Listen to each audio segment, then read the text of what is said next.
some people felt it was too high, but ultimately Cronwall was the one that was at fault for that injury. McLeod wasn't malicious in his hit. At least we don't think that he was. I guess we can't. We can't really know for sure. Pattern, we can't really know for sure, of course, but we've seen this be a pattern though. The injury is what gets suspended. It's not, and it's the that looked like it could have been serious, so now you're gonna that's what's happening essentially. Is these suspensions are being based on the severity of the injury or the severity of the possibility of an injury, and not based on the act of the player. And the same goes for Rafael Diaz, who threw a suicide pass to Lars Eller, who, if you guys can remember that from last year. But I'm sure most people he almost did it again in a game recently. Rafael, I think it was in the Vancouver-Montreal game where Diaz threw a suicide pass and Eller just let it turn over. Which is the smart move, because otherwise you're going to get your head taken off. Yeah.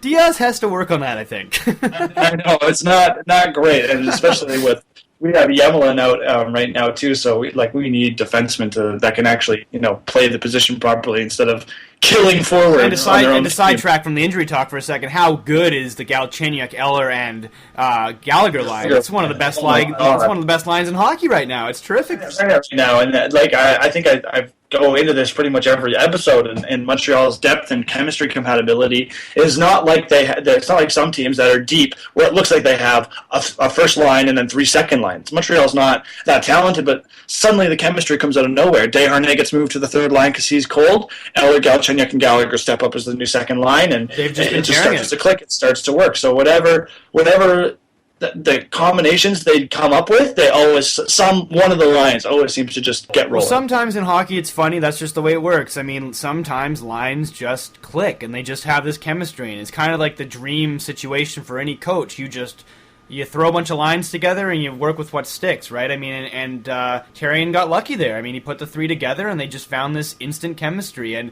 you got two guys in Gallagher and Galchenyuk who, by all respect, should be in their sophomore slumps, but they're playing like they've been in the league for 5-6 years already, and they're both playing terrific hockey, and these are two budding superstars that you guys have, or potential superstars anyways, and Eller's no slouch either. He's a bona fide top 6 already, I would argue. He's a very... Yeah, well, and the great thing about Eller is that this offseason he really went to work on his conditioning and his weightlifting and stuff like that, and actually shocked a lot of the teammates when he came back to the dressing room. He's a power forward. He's kind of changed his game. You could have called him maybe a two-way forward because he is a great checker, or something like that before, but now he's a certified power forward. He's got some size on him. He can throw his weight around, and he can help out Gallagher and Galchenyuk, two smaller guys, to round out the line quite nicely. Wasn't Eller sort of criticized early in his career? I seem to recall he was for some of his injury-prone.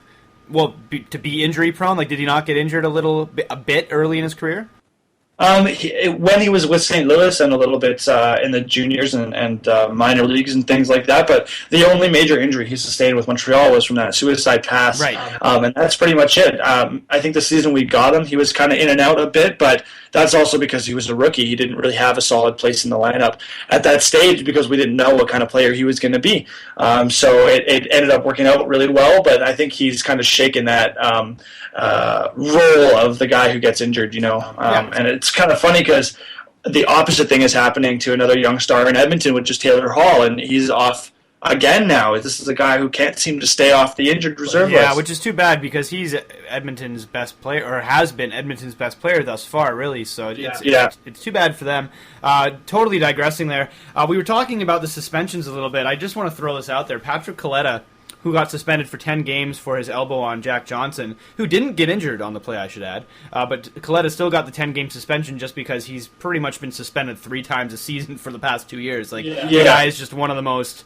Well, he's not very well respected in the league. Let's just put it that way. He plays to injure guys. He's one of the guys that, in my opinion, should not be in the league. He has no skill whatsoever and just goes out there to hurt people.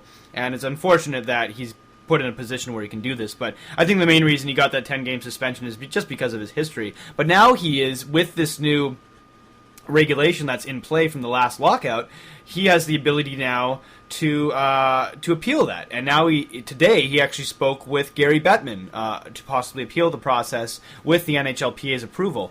Now this is causing some controversy because in theory what he can do is he can circumvent this suspension. And if he wins the case, he could lower his suspension from what Shanahan levied out. And if he does this, successfully, I might add. If he does this successfully, then many other players potentially in the future who get suspended could get their suspensions rescinded. So a lot of people are really up in arms about this, and rightfully so. I mean, it pretty much makes Shanahan's role as a mediator obsolete if the suspensions he divvies out don't stick. So I think it's a little ridiculous.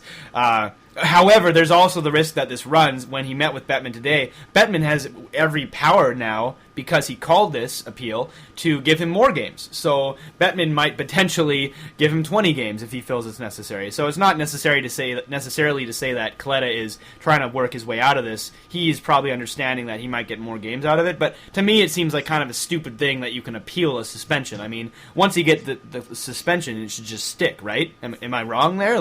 No, I completely agree with you. It circumvents the whole system. It circumvents the position that Shanahan has been given. It doesn't. It's just like if it doesn't work out, then you just go complain to somebody else. Yeah. It doesn't work that way. It's 10 games. Shut up. Suck it up. You know what kind of player you are. Maybe this circumstance wasn't as violent as other circumstances, but it doesn't matter. You've represented the kind of player that you are, and the person in charge has made his decision. Yeah. Suck it up. It's funny because Matt Cook offered to. I can't remember if it was on Twitter. I just remember reading about it. Matt Cook actually offered to talk with Patrick Kaleta to attempt to change his game, because Cook obviously was kind of like Kaleta years back, and recently he's gotten better in the last few years. He's cleaned up his act a little bit, and he actually offered Kaleta to be like, hey, bud, let me sit you down and just tell you how it is, and maybe we can work you through this so you're not as dirty a player as you once were. However, Cook has some offensive ability at least, whereas Kaleta has none. So I don't know if he can change his game, because if he changes his game, he probably will be out of a job, right? So yeah. But looking along with the as we love to digress, going through the standings, you got Winnipeg. They're 4-5-0, 12th spot, so they're not doing so hot right now. Although, as we just briefly talked about, they had that really great come from behind victory over St. Louis, who is one of the best. Not really happening greatly though, because I mean Noel has been ripping them apart after losing 5 of their last 7 games. Claude Noel, one of your favorite guys, pretty much called out the whole dressing room essentially and said, "Look, like." In some coaching situations, you look to your leaders in the dressing room to stand up and say, like, hey, like call other players out, saying, like, hey, why aren't you pulling your weight, blah, blah, blah, blah. And he's essentially said to the media, show me one player in my dressing room that can call other players out right now, because no one's working hard. Yeah. You can't call other players out if you aren't showing up to the plate either. So he suck right now is essentially blaming the dressing room. And this gets me to another point in that we've talked about Claude Noel before. You don't like him very much. I don't like him. I don't think he's a good coach. I don't think he's good with the media. I think he has this attitude about him that makes me think that he's not. And look at the record over and over again. They're a decent young team, and yet they're in the bottom 3 of the conference every year. Yeah, they should be doing a lot better than they are based on their roster. I agree with that. Yeah, absolutely. Yeah, so it's time for a change, and that's the change that they need to make, is get rid of Claude Noel. Yeah, no, you might be onto something, and that if they miss the playoffs again, that may very well be what you see. As we know, I would call for it this season if they by Christmas are still not even close to a playoff spot. If they're like where they are now, we're looking 3 points out. So let's say by Christmas, let's say they're 8+ points out of a playoff spot. I'm thinking he's going to be sweating about his job. Yeah, he just very well maybe. Calgary's in 11th spot, as we talked about. Obviously, they had that hot start. They kind of tailored off a little bit, but they're still playing decent hockey. Minnesota is in 10th at 3-3-3. Funny record, but there you are. I'm not really surprised at that. Vancouver's 9th with 5-4-1. They've actually been playing a little bit better lately. They had a disappointing loss against Columbus. They didn't really play too well there. However, that was a back-to-back where they played Pittsburgh. And actually, in the Pittsburgh game, they were terrific. Like, they completely matched up with Pittsburgh. People thought it was just going to be a gong show. People thought Pittsburgh would run away with it. And Vancouver outplayed Pittsburgh for a good chunk of the game. They played very good hockey. And unfortunately, they lost in the shootout. But I wasn't completely upset with the fact they only got 1 point out of that back-to-back, just because the team that they did almost beat was, well, arguably the best team in the league, next to maybe San Jose. So they're playing decent hockey. They look like they're turning around. Funnily enough, this is the best start the Canucks have had since 2005. That just shows you how bad their Octobers have been in the past. So they're not doing so bad. I'm optimistic, cautiously optimistic that they're playing decent hockey, and it is only going to get better as it tends to do for the Canucks. Nashville got in 8th spot, 5-3-1. Seth just pulling that out by beating Montreal in a game that the Habs did not and how show about up that for, goal so. by Seth Jones? His first NHL goal. What a move! The toe drag was insane. I can't blame Price on that one. That was just a beauty. All this traffic in front, and he just toe drags it beautifully around the screen, pops it right into the side of the net. No chance. What a way to score your first goalie. NHL goal, eh? Yeah, just nice and a game winner. And congratulations to Seth Jones for sure. Nashville just must be absolutely out of this world excited to know that they stole Seth Jones. I mean, remember, this is the guy that most projected to go first overall, and somehow he falls to 4th, and he's just tearing it up in Nashville right now. He's one of their top 2 defensemen as an 18-year-old playing alongside Shea Weber. So, Seth Jones is having one hell of a season so far. Weber, after the game, gets interviewed. He's like, I totally taught him that move. Weber, of course, has never scored a goal like that in his life. Yeah, never. No, not to say that he's not a good goal scorer. I mean, he's put up some numbers, but Seth Jones... Yeah, it's all about the cannon. Yeah, Seth Jones is some dirty dangles for a defenseman, so he's a good player. I like him. 7th spot, you got LA, 6-3-0. They're playing some pretty good hockey. Jonathan Quick's playing some great hockey. St. Louis, 5-1-1. They are... Yeah, so you're doing that. So I thought you were going down the standings from worst to best. I'm going up. Yeah, so St. Louis is 6th. It's funny that St. Louis is 6th. St. Louis is but St. Louis is 7th. Oh, I'm just going. I don't know. You just said LA is 6-3-0. That's 12 points, and St. Louis is 5-1-1. That's 11. I'm going points. by the score app on my phone, which doesn't always seem to be correct. So just take that with a grain of salt. These numbers might be slightly wrong, but from what I'm looking at, St. Louis is 6th. Nevertheless, though, at 5-1-1, you think they'd be a lot higher than they are. That's a pretty damn good record. St. Louis has been terrific. Well, 2 less games played than some of the other teams in their conference here that are ahead of them. So That's true. they're looking to keep the steam going, but you don't know until those games are played. Yeah. So it could be all of a sudden out of a playoff spot, just like that, with 11 points if you lose your next 2. It's funny. But they've been playing great. They've been rolling along. Petrangelo's having a career year, which is great to see. So we all expected he would. Yep. Yeah, that's right. So I think it's good for the Blues. And then in 6th, there's the Los Angeles Kings who are in action tonight. So actually about to play their 10th game. Yeah. What do you think about them this year so far? I like them. I mean, they're not like dominating like they were in their cup year, but they're playing good hockey. I am pretty much confident they'll make the playoffs.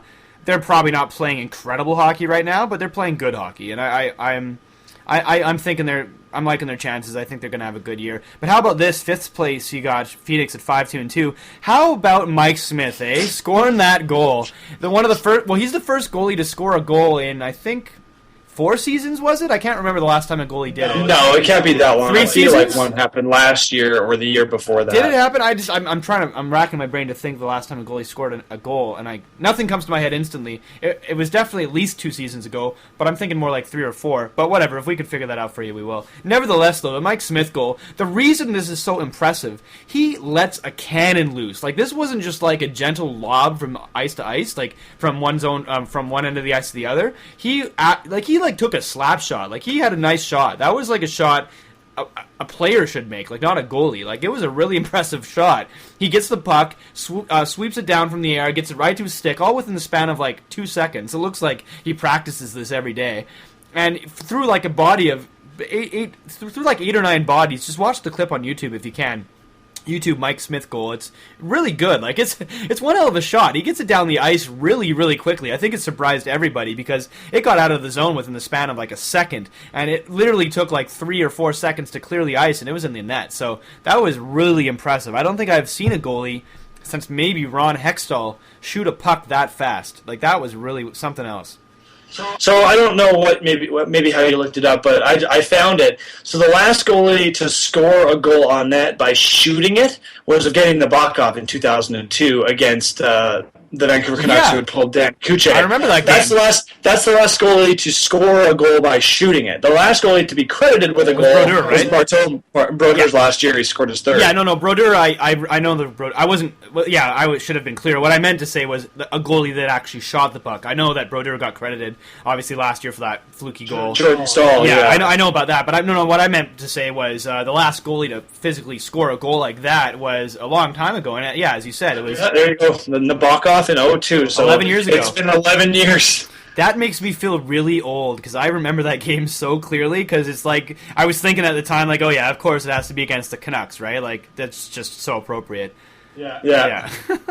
That's funny. But yeah, let's see. We got what do we got here for conference? So yeah, we got Phoenix in 5th, Chicago in 4th. They're 5-1-2. Record is worse than St. Louis, and yet they are